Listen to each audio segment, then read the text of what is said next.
Père, on veut te bénir, merci pour ta présence, merci pour ces instants, merci pour Jonathan, pour le groupe de louanges. Merci Seigneur pour cette espérance, cette joie de pouvoir te connaître, te rencontrer, te faire connaître. Merci Seigneur, on veut garder les yeux fixés sur toi, le focus sur toi. Seigneur, on veut se réjouir de tout ce que tu fais dans nos vies, tout ce que tu vas continuer à faire. On veut se réjouir parce qu'on souhaite que dans ces temps, c'est ton nom qui soit glorifié, que nos yeux soient fixés sur toi qui es le chef, qui est le Seigneur de ton Église. Et on veut te donner toute la gloire dans ce que nous avons fait, dans ce que nous allons faire. Nous voulons te donner toute la gloire, Seigneur. On t'invite, Saint-Esprit, afin que tu aies la pleine autorité, la pleine liberté de pouvoir parler, de pouvoir rendre les paroles de Jésus, esprit et vie, de pouvoir renverser les forteresses, de pouvoir enlever les voiles, toutes ces forteresses qui nous empêchent de connaître notre Dieu, toutes ces forteresses qui nous empêchent de nous connaître nous-mêmes, de savoir tout ce que tu as fait.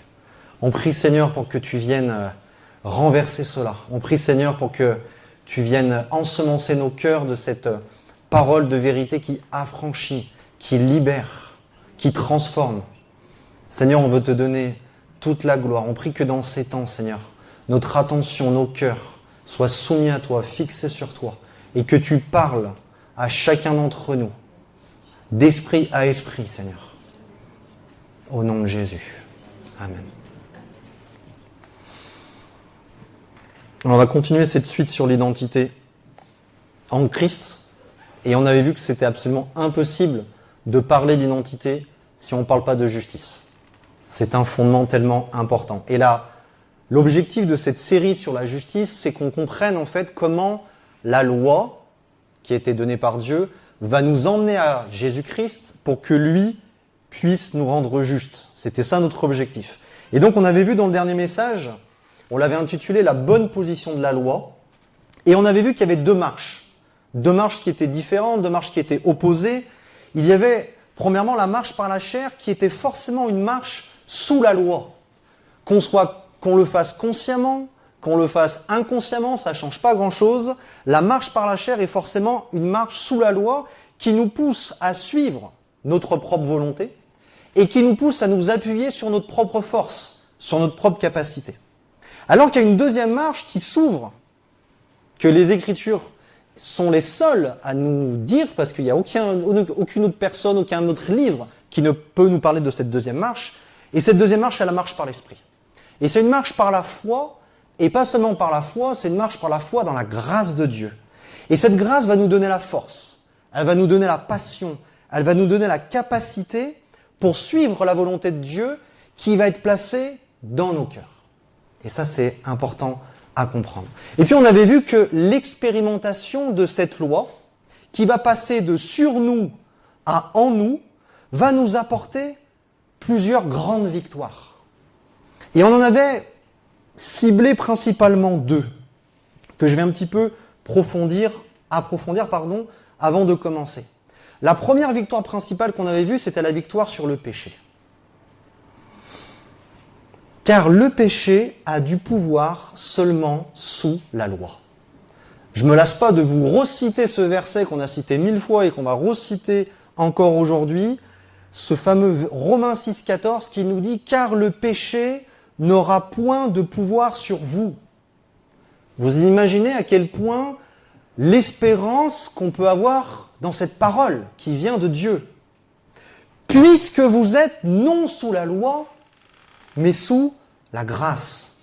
C'est comme cette image où il y a deux cascades. Il y a une cascade où il y a de l'eau qui est glaciale, avec une grande pression désagréable, et juste à côté, il y a une cascade avec l'eau à parfaite température, très douce et qui est pleinement réconfortante. Et c'est comme si le fait de passer d'une cascade à l'autre allait complètement nous rendre libres. Et donc du coup, le focus de la vie chrétienne n'est plus d'essayer de ne plus pécher sous la loi. C'est plus ça le focus de la vie chrétienne. C'est d'en vivre libéré sous la grâce. Voilà l'objectif de Dieu. Ça, c'était la première victoire. La deuxième victoire qui en découle, c'est la victoire sur les péchés. car ces péchés ne sont plus imputés sur nos vies. Et c'est une preuve du changement de focus. Parce que si Dieu veut nous montrer qu'il met plus le focus dessus, et qu'il veut nous apprendre à en faire de même, et bien quelque part, en nous disant « j'impute plus les péchés sur vous », c'est comme « ah bon, qu'est-ce qui se passe ?» C'est comme ça nous alerte en disant « mais qu'est-ce que tu es en train de nous enseigner là ?» Et donc on s'aperçoit que dans la Bible, il y a 2 alliances. Le saviez-vous? Tout le monde l'a remarqué? Ok, super. On ne part pas de si loin que ça. La première alliance, on met l'emphase sur les péchés. Très clairement, on parle énormément de ça. Parce qu'il fallait que Dieu nous montre que nous étions des pécheurs et que nous avions besoin de naître de nouveau. Tout simplement parce qu'un pécheur pêche par nature. Et ça, quelque part, il fallait que l'homme le comprenne. Mais dans la Nouvelle Alliance, une fois né de nouveau, la lumière est mise sur qui nous sommes. Et comment nous pouvons marcher dans la justice et la sainteté. Car un juste ne pêche plus par nature. Et ça, c'est choquant. Quelqu'un a dit, si la Bible ne vous a jamais choqué, c'est que vous n'avez jamais vraiment lu la Bible. Et je rajouterai ceci, si l'évangile que nous prêchons ne choque pas, alors nous ne prêchons pas le même évangile que Paul prêchait.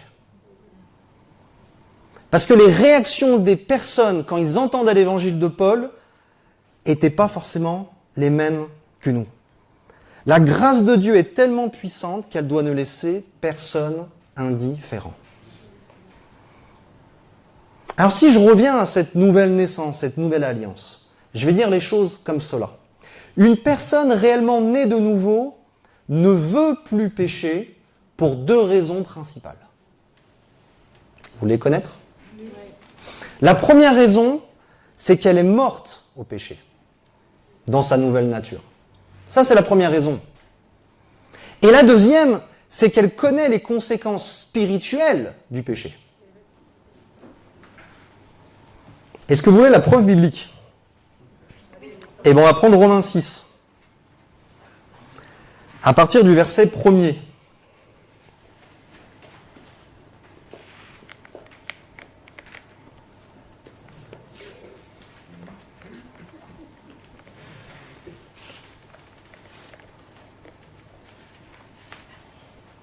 Romains 6, verset 1er.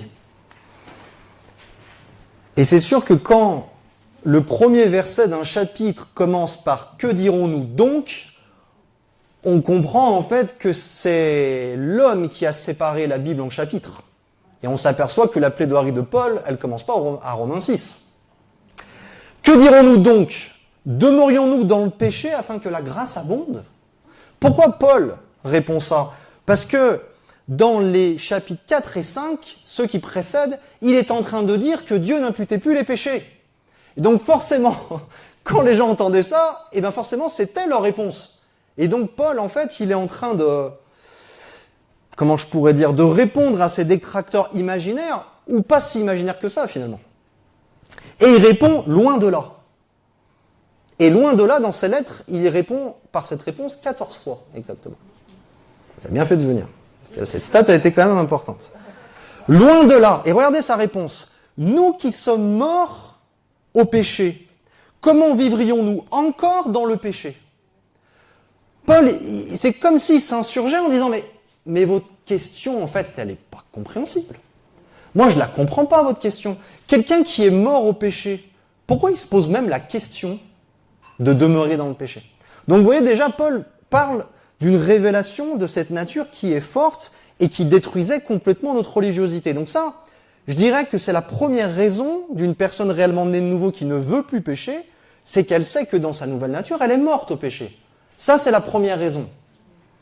Et la deuxième raison, on avait vu qu'elle connaissait les conséquences spirituelles du péché. On va aller un tout petit peu plus loin, verset 14. Toujours dans Romains 6, et c'est tout à la suite. Et vu que vous avez suivi, on va le relire une autre fois. Car le péché n'aura point de pouvoir sur vous, puisque vous êtes non sous la loi, mais sous la grâce. Tiens, juste avant, il vient de nous dire qu'on est mort au péché, Et maintenant, il vient nous dire qu'on n'est plus sous la loi, mais sous la grâce. Ça veut dire quoi? Ça veut dire qu'on quitte la loi par une mort pour atteindre la grâce par une résurrection. Voilà l'évangile de Jésus-Christ. Et il répond, quoi donc? Qui est exactement la même tournure que qui dirons-nous donc? Que dirons-nous donc, pardon? Quoi donc? Pécherions-nous parce que nous sommes non sous la loi, mais sous la grâce? Même structure, même réponse, il répond quoi? Loin de là. Vous voyez, vous avez exactement la même structure. Et donc, il donne la deuxième raison pourquoi une personne réellement née de nouveau ne veut plus pécher. Ne savez-vous pas qu'en vous livrant à quelqu'un comme esclave pour lui obéir, vous êtes esclave de celui à qui vous obéissez, soit du péché qui conduit à la mort, soit de l'obéissance qui conduit à la justice. Un esclave veut dire qu'on permet à un maître de nous conduire. Et Paul est en train de dire, celui qui est réellement né de nouveau sait que le péché va automatiquement, forcément, le conduire à la mort. Donc du coup, il ne veut plus pécher. Voilà les deux raisons que Paul dit dans Romains. Mais c'est tellement important pour Paul. Peut-être que celle-là, vous l'aviez déjà vue dans votre lecture. Mais c'est tellement important pour Paul qu'il va donner exactement la même structure dans l'épître aux Corinthiens. Dans 1 Corinthiens 10, 23, et il va nous expliquer exactement le même principe que je viens de vous citer, pour vous montrer à quel point c'est important de comprendre qu'une personne réellement née de nouveau, elle a deux raisons principales. Si vous en trouvez d'autres, gloire à Dieu, et c'est même rassurant qu'on ait plus que deux. Mais je vous donne vraiment les deux principales. 1 Corinthiens 10, 23 commence par « Tout est permis ». Quelle odeur de liberté. Quelle odeur de vraie libération de la volonté. Venant de l'homme, anciennement le plus légaliste que la terre ait porté. Et c'est lui que Dieu a utilisé pour montrer que son évangile de grâce, il peut aller très très loin. Il peut être très efficace. Tout est permis. Mais tout n'est pas utile. Tout est permis, mais tout n'édifie pas. Et quand vous faites une petite réflexion sur les Écritures, vous apercevez qu'à chaque fois qu'on parle d'identification, c'est un lien avec notre nouvel homme. C'est un lien avec notre esprit. Donc Paul est en train de dire encore une fois, ça ne correspond pas à ma nature. Oui, c'est permis, mais ça apporte rien à ma nouvelle nature, donc du coup, c'est pas utile. Donc ça, c'est encore une fois, vous voyez, c'est la première raison. La deuxième raison, on la trouve aussi dans 1 Corinthiens, mais chapitre 6, verset 12. Vous allez voir à quel point c'est troublant. Même structure, même mot, même résultat. Tout m'est permis, mais tout n'est pas utile. Tout m'est permis, mais je ne me laisserai asservir par quoi que ce soit. Vous voyez, vous avez même la même structure où cette fois il connaît les conséquences spirituelles et qu'est-ce qu'on avait dit? Qu'on est asservi quand on est esclave d'un maître. Et donc du coup il dit non, c'est pour ça que je ne pécherai plus. Ça va? Et pour terminer, prenons un exemple concret du pardon. Est-ce que quelqu'un, d'une manière très rapide et concise, pourrait me résumer cette histoire que Jésus donne dans les évangiles au sujet du pardon, où on a un grand roi qui donne une grande remise de dette à un serviteur et qui, lui, ne fait pas de même à quelqu'un qui lui devait bien, bien moins. Est-ce que quelqu'un pourrait me le résumer très rapidement? Je l'ai déjà résumé. Ok, super.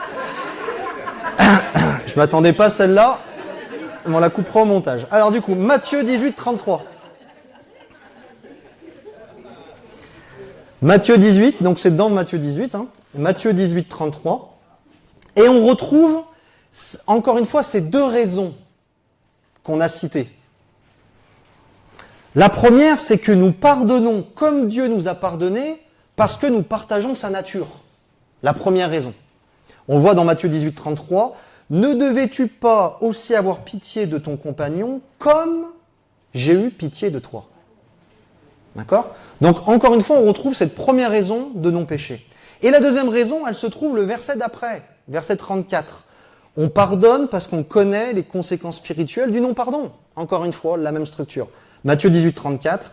Et son maître, irrité, le livra au bourreau jusqu'à ce qu'il eût payé tout ce qu'il devait. Et là, dans ce passage, les bourreaux, c'est des oppressions démoniaques qui, on va dire, viennent tourmenter la personne à cause du non-pardon.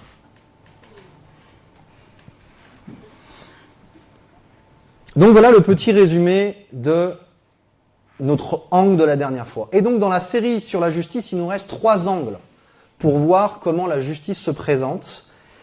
Et dans ces 3 angles, nous allons partager 2 aujourd'hui. Et on va parler de bénédiction et d'amour.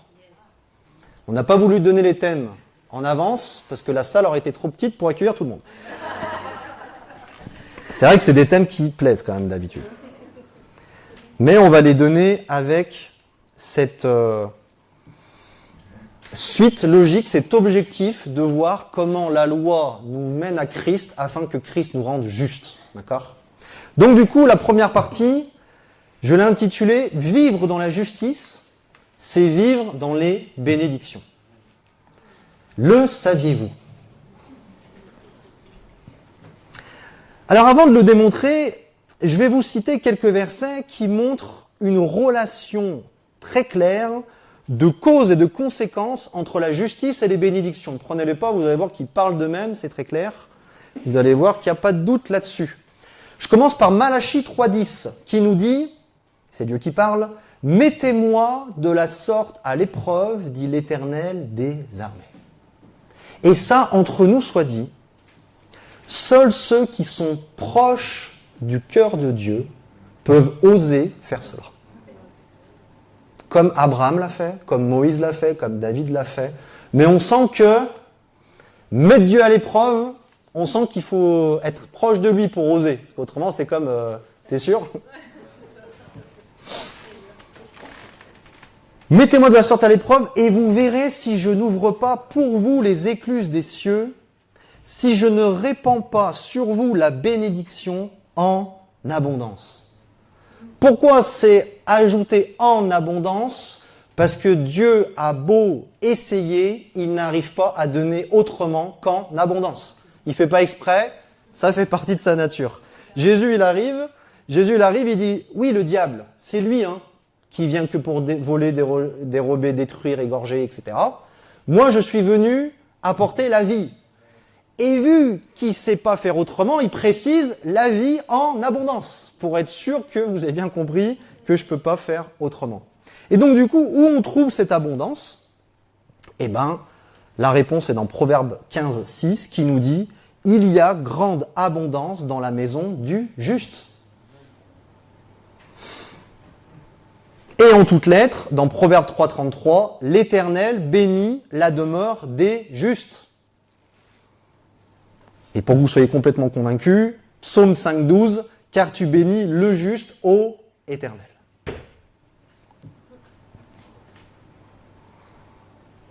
Donc, une fois qu'on a fait cette relation, qu'est-ce qu'on peut démontrer ?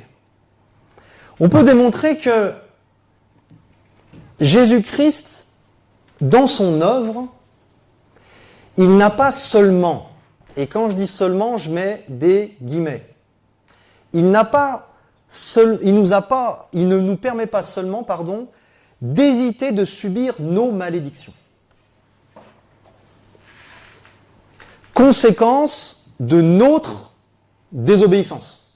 Beaucoup s'arrêtent là. Jésus, sur la croix, par sa mort, par sa résurrection, nous a évité de subir nos malédictions, conséquence de notre désobéissance. Et beaucoup arrêtent l'évangile à ça. Et c'est déjà tellement beau qu'on a du mal à crier au scandale. N'est-ce pas ? Mais il nous permet aussi de recevoir ses bénédictions à cause de son obéissance. Et ça, c'est ce que la Bible appelle l'identification. Et oui, la Bible dit clairement, celui qui accomplit la loi sera béni. Et donc du coup, c'est en même temps merveilleux et en même temps désespérant. Ça fait double émotion, n'est-ce pas? Je l'ai senti sur ton visage qu'il y a double émotion. Deutéronome 6, 25 nous dit « Nous aurons la justice en partage. Si. » Il aurait dû enlever ce « si », ça aurait été beaucoup plus simple. « Nous aurons la justice en partage si nous mettons soigneusement en pratique tous ces commandements, c'est-à-dire la loi, devant l'Éternel notre Dieu, comme il nous l'a ordonné. » Ça, c'est Deutéronome 6, 25. Un peu plus tard, dans Deutéronome 28, 2, il est écrit « Voici toutes les bénédictions. » Vous connaissez bien ce passage. De versets 3 à 13, il y a toute une liste de bénédictions que je vais résumer dans les catégories suivantes. On ne va pas lire tous ces versets, mais toutes ces bénédictions, vous pouvez les résumer dans les catégories suivantes. L'élévation, la santé, la reproductivité, la prospérité, à tous égards, la liberté, la victoire et la faveur de Dieu.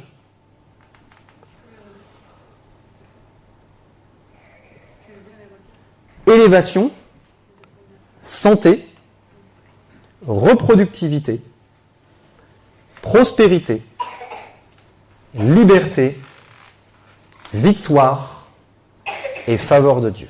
Bien entendu, vous aurez aussi mes notes à la fin du message. Et entre nous soit dit, quand on a tout ça sur nos vies, on est bien. Voici toutes les bénédictions qui se répandront sur toi et qui seront ton partage. Rappelez-vous tout à l'heure, on a lu « Nous aurons la justice en partage ». Voici toutes les bénédictions qui seront ton partage. Si tu obéis à la voix de l'Éternel, ton Dieu, qui est aussi à l'époque la loi. Et enfin, dans les béatitudes, Jésus, dans Matthieu 5, va expliquer beaucoup de choses très intéressantes, beaucoup de clés pour accomplir la loi, et une fois qu'il a tout expliqué, il va conclure avec la récompense de celui qui a respecté toutes ces clés et qui a accompli la loi, et il va terminer dans Matthieu 5, 48 en disant « Soyez donc ce donc c'est avec tout ce qu'il a dit, soyez donc parfaits comme votre Père Céleste est parfait. » Tout simplement. Jésus disait ça comme ça. À ce moment-là, il n'y avait plus personne parce qu'il disait la barre est trop haute, mon grand. Et donc, à la lecture de ces trois passages que j'ai pas pris au hasard pour rien, comme ça, écoutez bien, je veux avoir toute votre attention parce que c'est puissant. Qu'est-ce que Dieu nous enseigne? Être juste,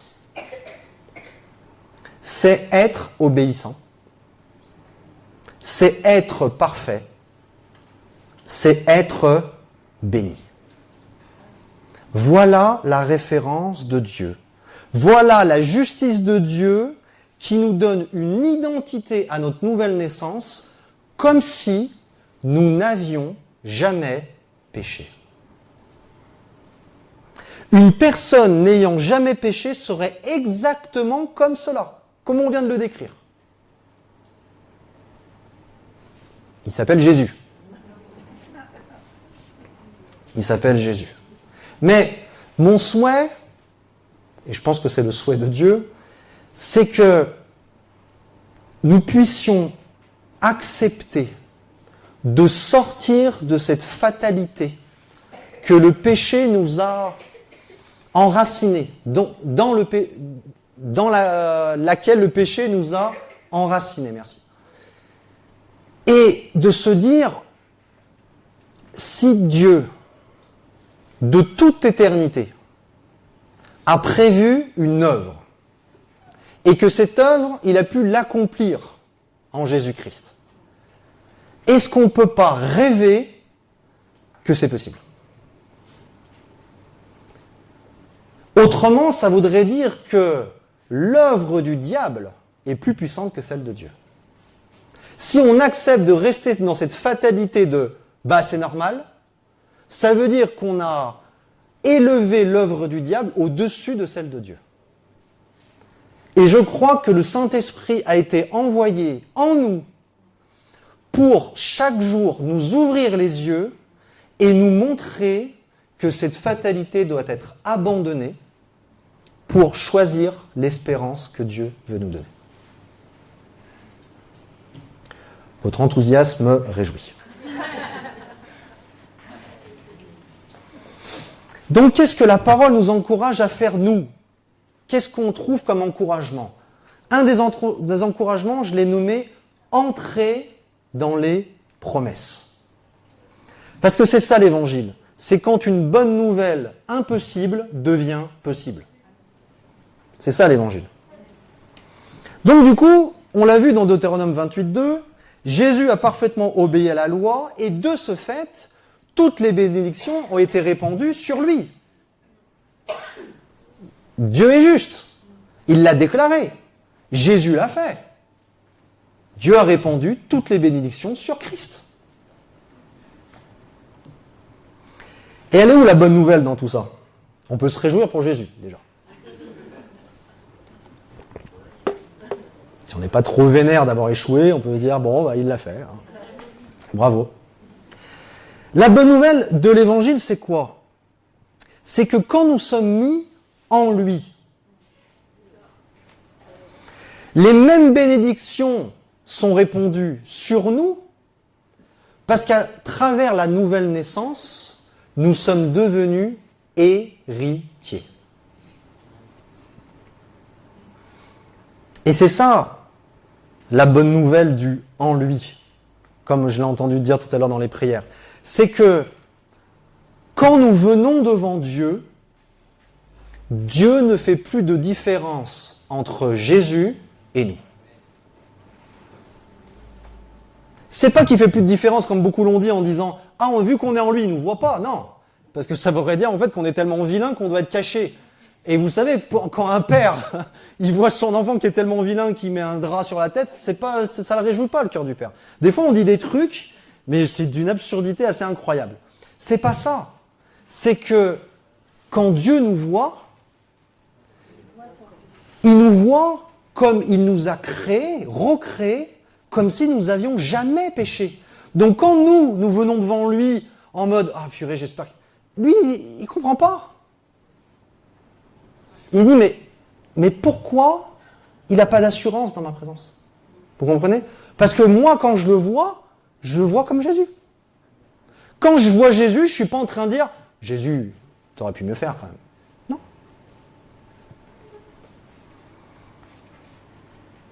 On prend Romains 8, 17 ensemble, parce qu'il faut que vous le voyez de votre propre yeux, autrement vous n'allez pas me croire.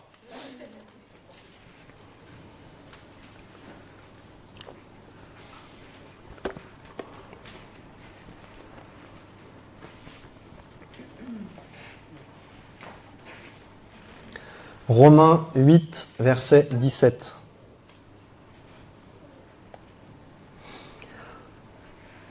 Ça commence par « Or, si nous sommes enfants », c'est-à-dire nés de nouveau. Or, si nous sommes enfants, nous sommes aussi héritiers, et regardez bien comment c'est expliqué, héritiers de Dieu et co-héritiers de Christ. Pourquoi ? Parce que co, ça veut dire avec, ça veut dire ensemble, ça veut dire en lui. Donc maintenant, vous comprenez mieux ce verset du co-héritier, c'est qu'on est en lui. Et donc quand Christ a hérité, vu qu'on est en lui, on a hérité avec lui. On va le voir juste après, mais vous voyez ce principe dans les Écritures. Quand c'est écrit « Ah, cette personne a donné la dîme parce qu'il était en lui ». Il a été supérieur parce qu'il était en lui. On voit bien ce principe, on était en Adam. On voit bien ce principe que quand on est en quelqu'un, ce qui fait de bien ou ce qui fait de mal, quelque part, on l'hérite avec lui. Et donc, au moment où Christ hérite du fait qu'il ait parfaitement accompli la loi, eh ben la bonne nouvelle, c'est qu'au moment où il y a la fête, au moment où il dit « Voilà, les bénédictions sont répandues sur toi », on est en lui. On n'a pas loupé la célébration, parce qu'on était en lui. C'est ça la bonne nouvelle. Je vous lis Galates 3, 8 et 9. Aussi l'Écriture prévoyant que Dieu justifierait les païens par la foi. J'espère qu'on comprend mieux maintenant pourquoi c'était par la foi. Vous pouvez me dire oui juste pour me faire plaisir, mais a d'avance annoncé cette bonne nouvelle à Abraham. Toutes les nations, petite parenthèse pour le peuple juif, qui ont du mal à l'époque et qui ont du mal aujourd'hui à croire que c'était pour les nations. Et pourtant, Abraham, les 12 tribus d'Israël, donc du coup le peuple juif, n'est même pas encore né. Et Dieu était déjà en train de prophétiser que les bénédictions, c'était pour toutes les nations. La petite parenthèse fermée. Toutes les nations seront bénies en toi. C'est qui toi? C'est Abraham. D'accord? De sorte que ceux qui croient sont bénis avec Abraham le croyant. Donc là, dans Galates 3.8, Paul est en train de citer l'Ancien Testament. Ok? Maintenant, je vous lis Acte 3.25, où c'est écrit « En disant à Abraham, toutes les familles de la terre seront bénies en ta postérité. » D'accord? Donc là, on va un peu plus loin. C'est plus en Abraham, c'est en ta postérité. Pour ceux qui suivent, ta postérité, c'est qui? Merci. Et pour être sûr qu'on ait bien compris, parce qu'on peut encore douter, et Dieu il n'aime pas qu'on doute, il nous dit dans Éphésiens 1.3, « Béni soit Dieu ». Et quand je l'ai posé dans mes notes, je l'ai vu pour la première fois. Tel il est, tel nous sommes. J'essaie de parler en tant qu'Église, je dis nous sommes, mais tu as compris le principe. Elle a dit je suis. Et tous ensemble. Béni soit Dieu, le Père de notre Seigneur Jésus-Christ, qui nous a bénis de toutes sortes de bénédictions spirituelles en Christ. Donc là, c'est écrit en toutes lettres. Donc on voit bien que la prophétie que Dieu avait donnée à Abraham trouve son accomplissement en Christ. Donc pour toutes les personnes qui seront en lui. C'est le seul moyen que toutes les bénédictions qu'on a listées tout à l'heure soient répandues sur nous. Vous trouverez ça à nulle part ailleurs que en lui. Ça va jusqu'à là? Donc ces petits passages, et on peut en citer bien d'autres, prouvent, encore une fois, que toute l'œuvre de Dieu n'est pas magique, mais complètement légale. Mais ça prouve aussi que les bénédictions de Dieu font bien partie de l'héritage du juste. Ok.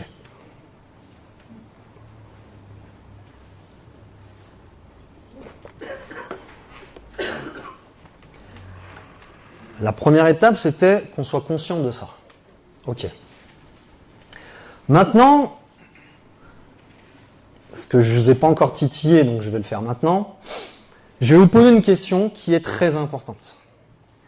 Et comme on a vu comment Paul prêchait l'évangile de grâce, quelque part, dans son évangile, il venait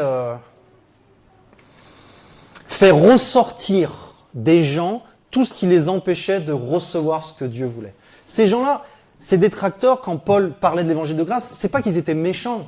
C'est juste qu'ils avaient des forteresses, ils avaient une manière de voir Dieu, manière de voir le salut qui était différent. Et quand Paul venait avec l'évangile de grâce, quelque part, il parlait aussi de leur crainte. En disant, mais donc ça veut dire quoi? Ça veut dire qu'on peut pécher maintenant? Oui, c'était comme, il parlait de ce qui les empêchait d'être libres, quelque part. Donc, si on comprend bien tout ce qui vient d'être dit, ma question est la suivante. Si seul Jésus peut obéir à la loi pour être juste et béni, à quoi sert notre obéissance?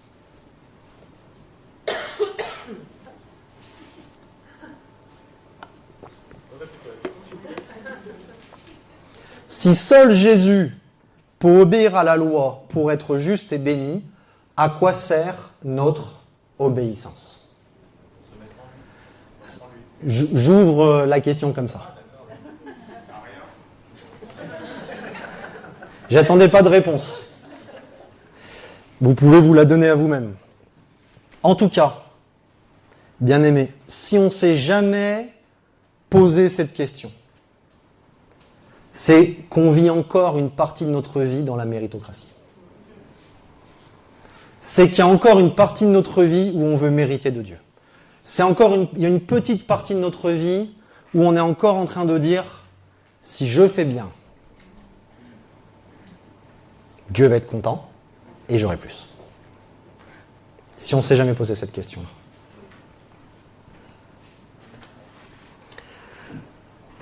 Nous n'obéissons pas pour devenir justes et bénis. Et on peut même le faire inconsciemment. On n'est pas en train forcément de le préméditer le matin, et en arrivant le soir, bon alors, du coup, je me suis levé, j'ai fait ça. Non, ça peut être inconscient. D'accord ? C'est pour ça que ma question, le but, c'est qu'on lève l'inconscient et que ce qui nous empêchait d'être libres puisse être mis en lumière. Nous n'obéissons pas pour devenir justes et bénis, nous obéissons parce que nous sommes déjà justes et bénis, déjà obéissants et parfaits de nature. Preuve biblique ? Preuve biblique ? Romains 5, 19. Du coup, tout le monde le prend. Parce que... ah, bah là, il a intérêt de vous avoir sorti les versets. Parce que... vous allez voir, je les ai trouvés. Romains 5, 19. Écoutez bien. Car comme la désobéissance d'un seul homme, ça c'est Adam, beaucoup ont été rendus pécheurs. De même, par l'obéissance d'un seul. Je vais le redire une fois. Par l'obéissance d'un seul. Beaucoup seront rendus justes. Et j'ajoute, de nature. Alors pourquoi continuer d'essayer d'obéir pour devenir juste ? Toute notre obéissance, tous nos actes n'ajoutera en rien à notre justice et enlèvera en rien à notre justice. Parce que nous sommes nés de nouveau justes de nature. L'obéissance d'un seul. À chaque fois que nous essayons d'obéir il faut que le Saint-Esprit puisse nous arrêter et nous dire l'obéissance d'un seul. Et c'est comme, ah ouais, ok. Je continue. Je le lis. 1 Pierre 1,2. Et qui sont élus selon la préscience de Dieu le Père par la sanctification de l'Esprit. Une autre manière de parler de la nouvelle naissance. Afin qu'ils deviennent obéissants. Et je rajoute, de nature. Rappelez-vous, Acte 1,8, quand Jésus dit à son peuple d'attendre le Saint-Esprit, cette puissance qui surviendra sur vous, vous connaissez ce passage, afin que vous soyez mes témoins. Il n'est pas dit afin que vous témoigniez. Il est dit afin que vous soyez mes témoins. Il n'est pas dit afin que vous obéissiez. Il a dit afin que vous soyez obéissants. De la même manière, afin que vous soyez parfaits. J'y viens. Colossiens 1, 28. Afin de présenter à Dieu tout homme devenu parfait en Christ. Devenu parfait de nature. La nouvelle naissance nous fait donc bien devenir comme une personne n'ayant jamais péché.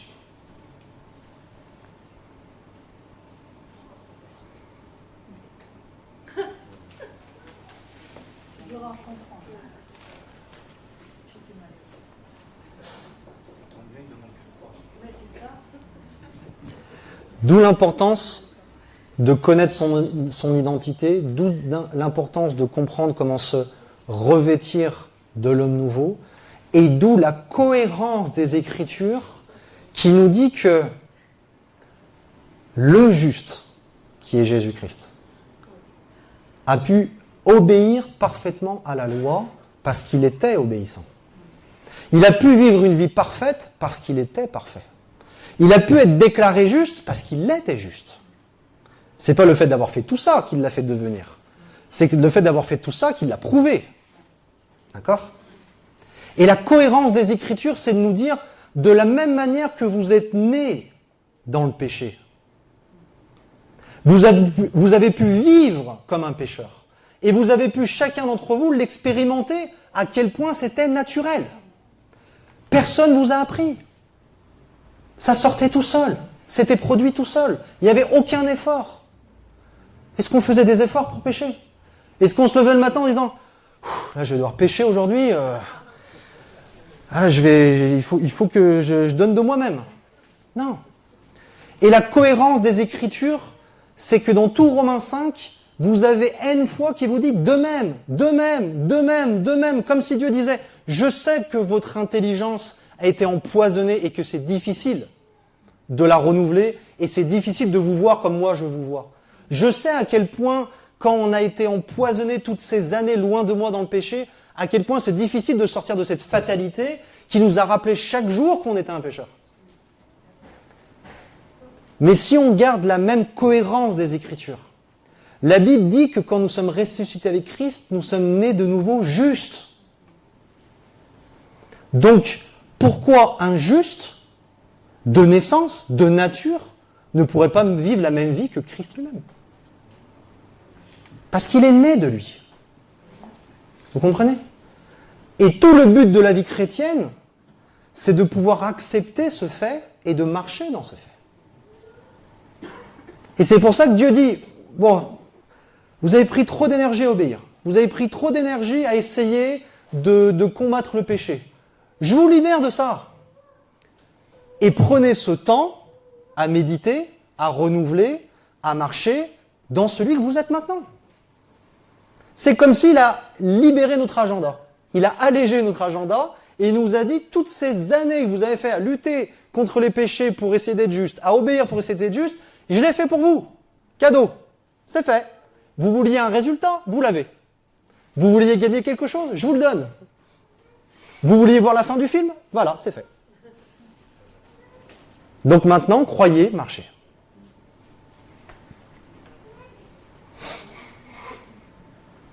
Alors je rappelle la question. Si seul Jésus peut obéir à la loi pour être juste et béni, à quoi sert notre obéissance ? Vous voyez, des fois, le fait de se poser des questions, on a ça à apprendre des Juifs. Les Juifs se bossaient beaucoup plus de questions que nous. J'aimerais vous parler de l'obéissance de la Nouvelle Alliance. Parce qu'elle est différente de celle de l'Ancienne Alliance. À chaque fois que vous voyez un encouragement à obéir dans l'Ancienne Alliance, c'était pour. Et on vient de voir que les Écritures nous expliquent plus ça maintenant. Comme la foi ne se trouve pas dans la tête mais dans le cœur, il doit en être de même pour l'obéissance. Est-ce que vous êtes d'accord avec moi si je vous dis que tout ce qui vient des lois extérieures nous alourdit ? Avec les « tu dois ». Nous emprisonne avec les « tu dois pas ». Donc avec les « il faut ». Nous condamne avec les « tu aurais dû », « tu n'aurais pas dû ». Vous voyez toutes ces lois extérieures, c'est ce qu'elles nous disent. Alors que ce qui vient du cœur nous pousse à agir naturellement par conviction de foi. Sans effort. Facilement. Étonnamment facilement. Et c'est écrit en toutes lettres dans Romains 14, 23, « Tout ce qui ne provient pas d'une conviction de foi est péché. » Bien-aimés, Dieu veut tellement qu'on comprenne ça, il a même bouleversé sa définition du péché dans la Nouvelle Alliance. Pour être sûr qu'on comprenne. D'un côté, il dit « je vous impute plus vos péchés » et d'un autre côté, il dit « tout ce qui n'est pas fait avec conviction de foi est péché ». C'est comme « attends, tu veux nous faire comprendre quelque chose là ?»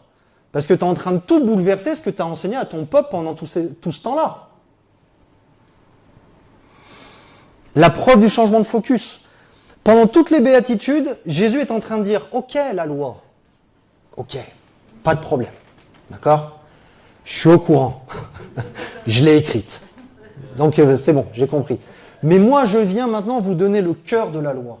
Je viens maintenant vous donner comment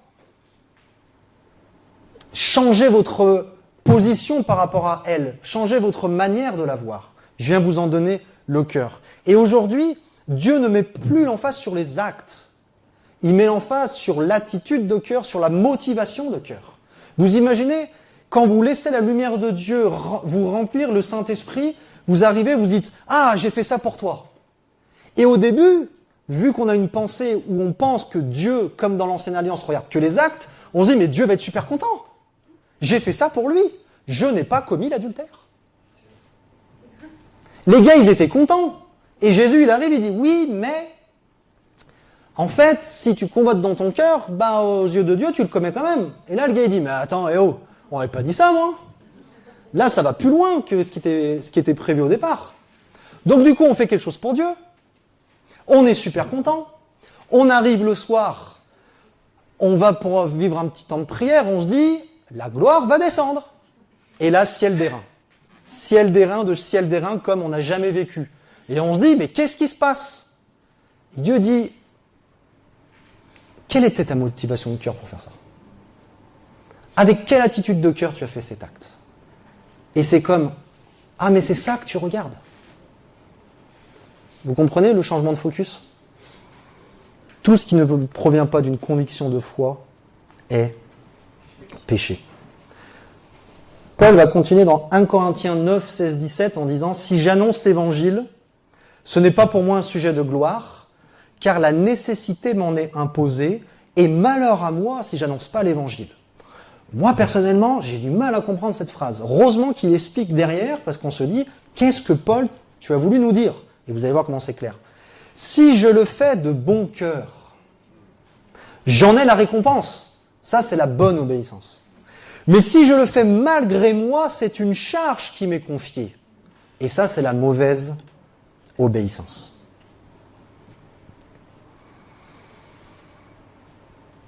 Et le passage qui suit, je vous le lis dans Deutéronome 32, et ça va nous confirmer que ce n'est pas Dieu qui a changé, mais c'est nous qui avons changé. Et ça va confirmer que la volonté parfaite de Dieu n'a jamais été les lois extérieures. Ça n'a jamais été ça, sa volonté parfaite. Vous allez dire, mais c'est dans les Écritures ? Oui, c'est dans les Écritures. Mais la volonté parfaite ne peut être exprimée par Dieu seulement en Christ. Deutéronome 30, verset 2. « Si tu reviens à l'Éternel ton Dieu, ça s'appelle la repentance, et si tu obéis à sa voix de tout ton cœur. »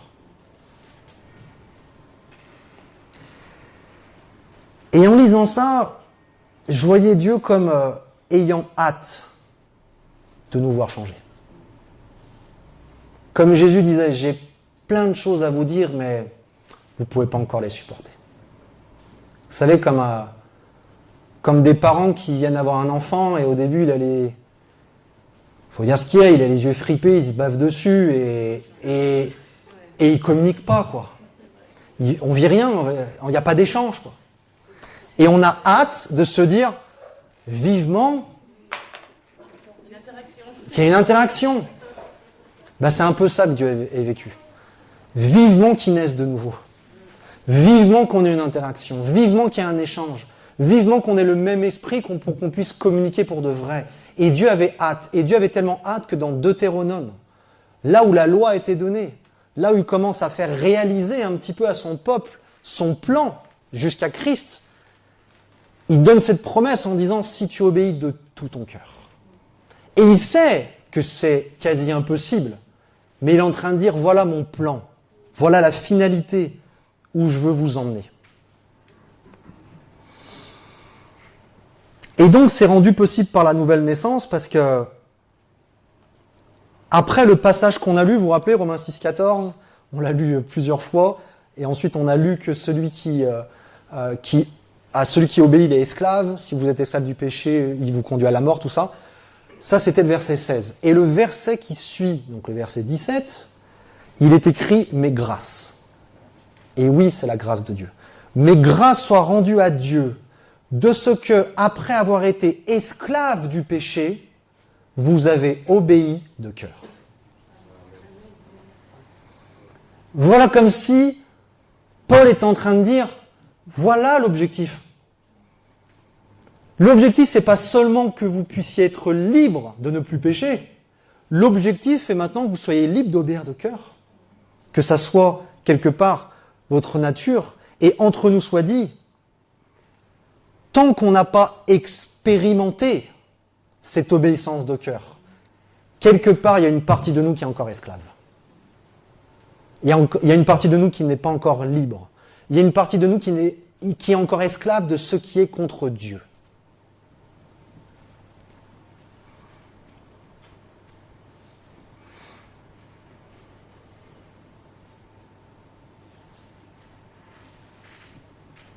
Ça va, ma soeur ? Ça va. Ça va.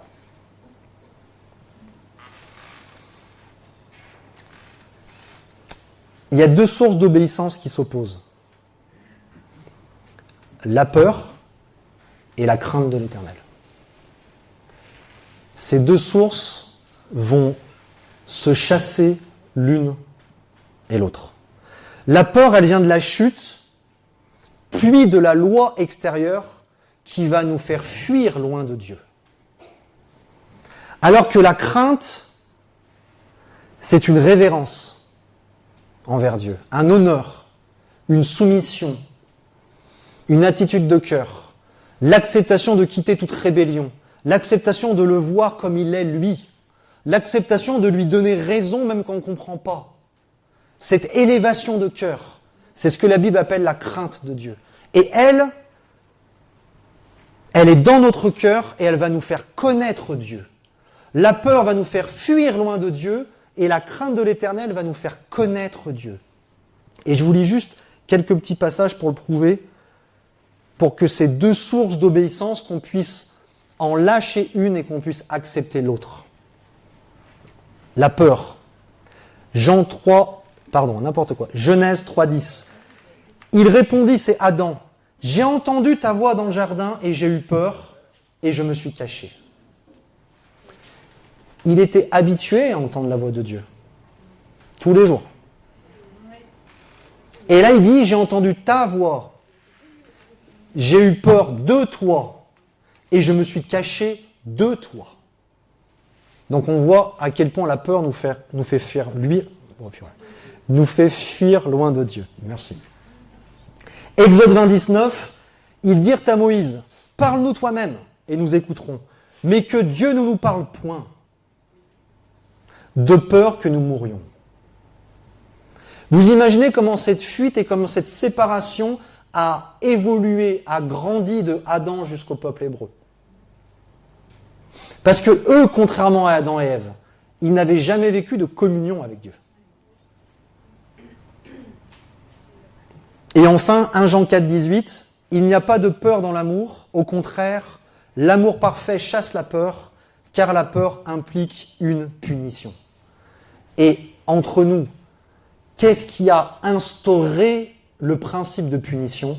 C'est la loi. Avant la loi, il n'y avait pas le principe de punition. Le gars, il vient de tuer son frère, il dit « Je ne l'ai pas vu ». Alors qu'il vient de le tuer il y a 5 minutes. « Oh, j'ai pas vu. Il doit être par là-bas. » Et donc un choix doit être fait entre la peur et la crainte de l'Éternel, entre la peur et la foi.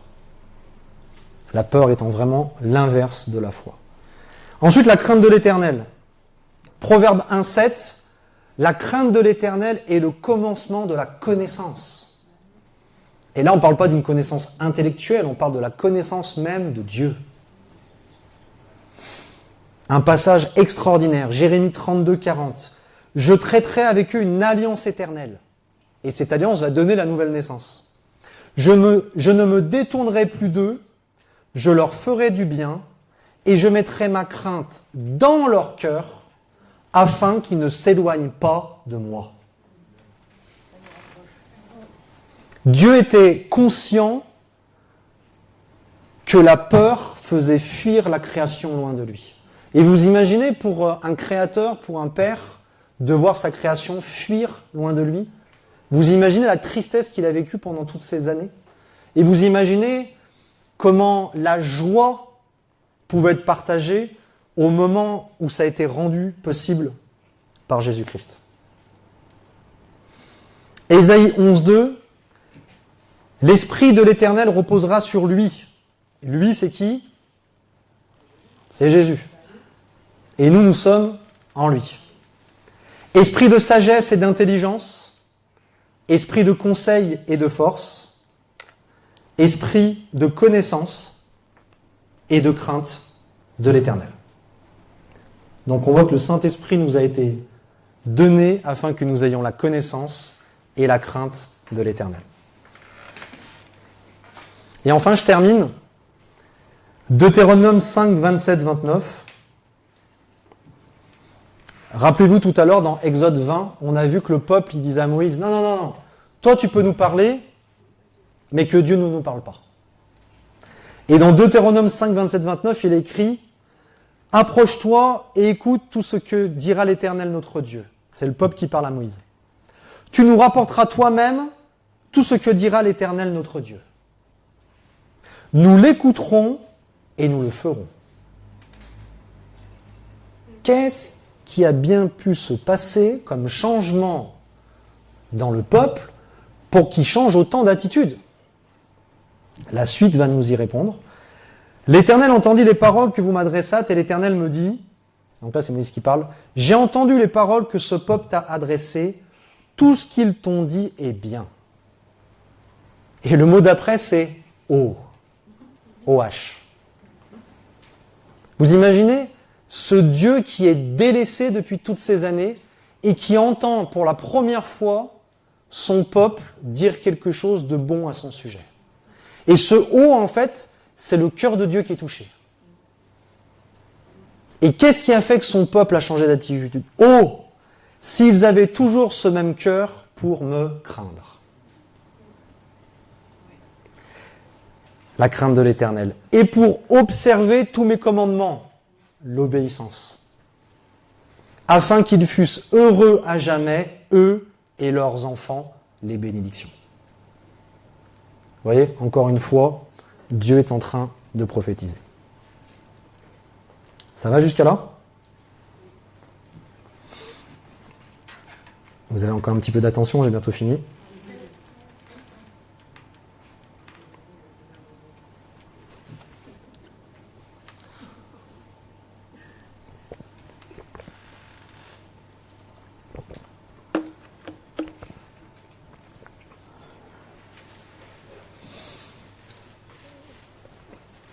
Donc on va terminer en nous disant comment vivre ces bénédictions. Je pense que tout le monde croit la parole de Dieu, et pas Benjamin, mais la parole de Dieu. Et on a vu que les Écritures nous enseignaient que ces bénédictions ont déjà été répandues sur nous, et qu'elles sont nôtres, c'est notre héritage. Et que on n'a rien d'autre à faire de plus ou de moins pour les avoir. Dieu nous les a déjà donnés. Et souvent, on comprend encore mieux ce qu'est une chose en sachant ce qu'elle n'est pas. Et j'aimerais intituler ce dernier point « Ne pas entrer dans les promesses ». Et vous savez, le peuple hébreu est une telle image de l'Église. Et il nous donne vraiment des enseignements extraordinaires. Et ce peuple hébreu n'est pas entré dans Canaan, le pays de la promesse et des bénédictions, qui est justement l'image de cet héritage en Christ.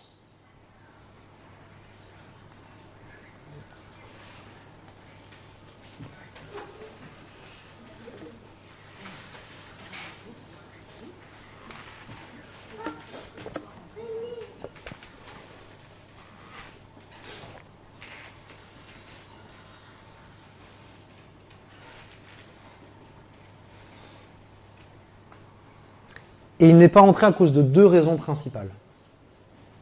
Et ces deux raisons sont l'incrédulité et la désobéissance.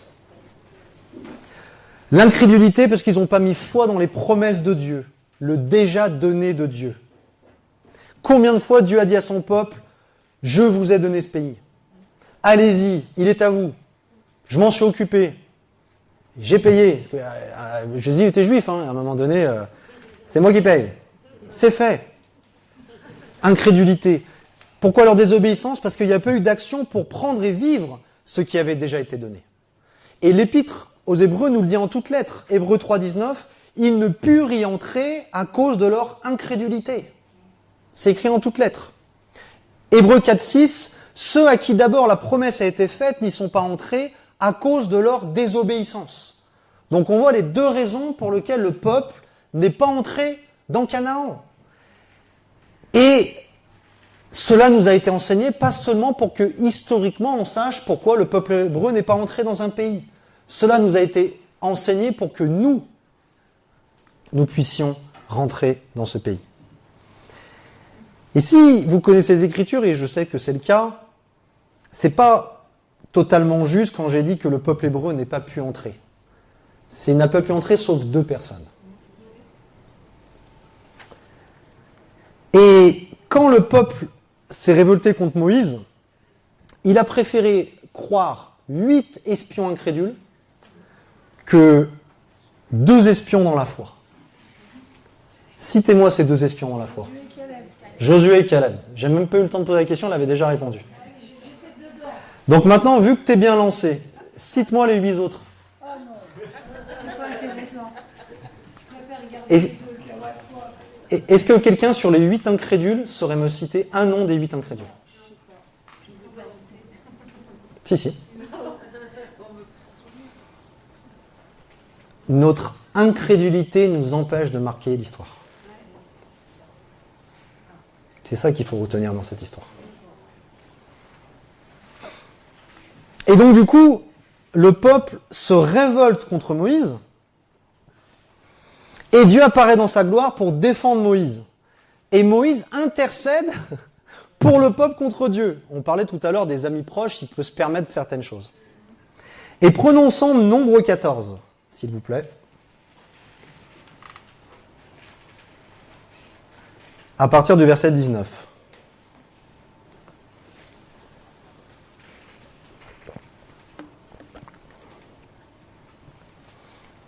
Donc Nombre, c'est juste avant Deutéronome, 4e livre de la Bible. Je dis ça pour meubler, pour ceux qui n'ont pas encore trouvé. Donc c'est Moïse qui intercède. 14-19. Pardonne l'iniquité de ce peuple, selon la grandeur de ta miséricorde, comme tu as pardonné à ce peuple depuis l'Égypte jusqu'ici. Et l'Éternel dit, je pardonne. Et malheureusement, beaucoup arrêtent le salut ici. Comme tu l'as demandé. On saute au verset 23. Dieu dit, tous ceux-là ne verront point le pays. Quel enseignement tiré de ça? Le pardon n'assure pas l'héritage.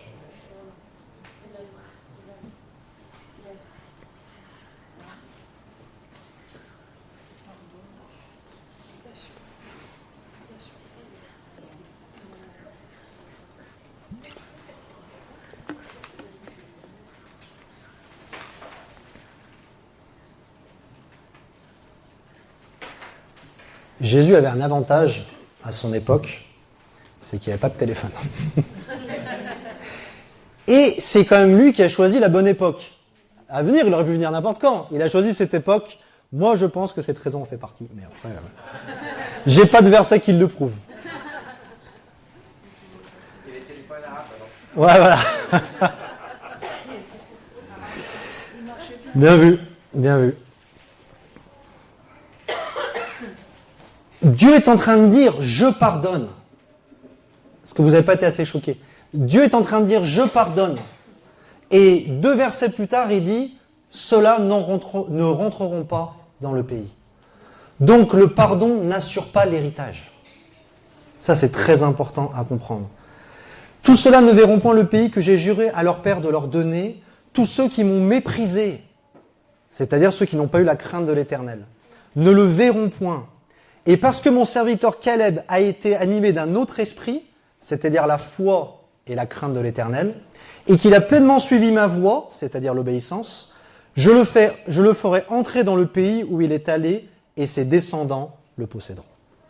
Et donc du coup, ses descendants rentrent dans le pays, ce n'est plus Moïse qui dirige, mais Josué, et regardez ce que Josué dit dans Josué 18:3.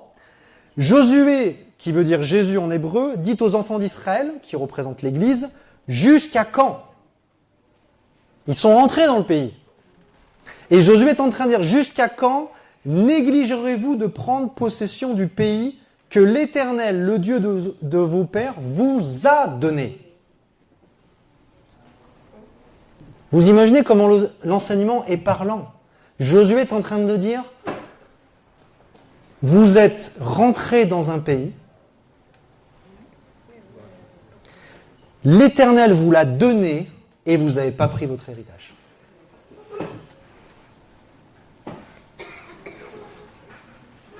Qu'est-ce que cela nous enseigne?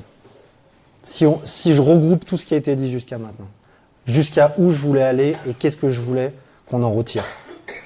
Écoutez bien, c'est puissant. L'obéissance est la conséquence de notre foi et la désobéissance est la conséquence de notre incrédulité. Vous connaissez Jean 3,16 ? Un peu plus tard, dans Jean 3,36, la Bible nous dit « Celui qui croit au Fils a la vie éternelle, mais celui qui désobéit au Fils ne verra point la vie, mais la colère de Dieu demeure sur lui. » N'est-ce pas logique dans la pensée hébraïque, où on voit que cette foi nous pousse à l'acte? Quelqu'un a dit, si tu crois qu'à chaque fois que tu pries pour les malades, ils seront guéris, tu prierais beaucoup plus pour les malades. C'est un moyen très simple de nous montrer en fait que quand on croit en quelque chose, il y a quelque chose qui nous pousse à l'action. Donc on voit que notre foi va nous pousser à l'obéissance. C'est un moyen vraiment très simple de pouvoir le prouver.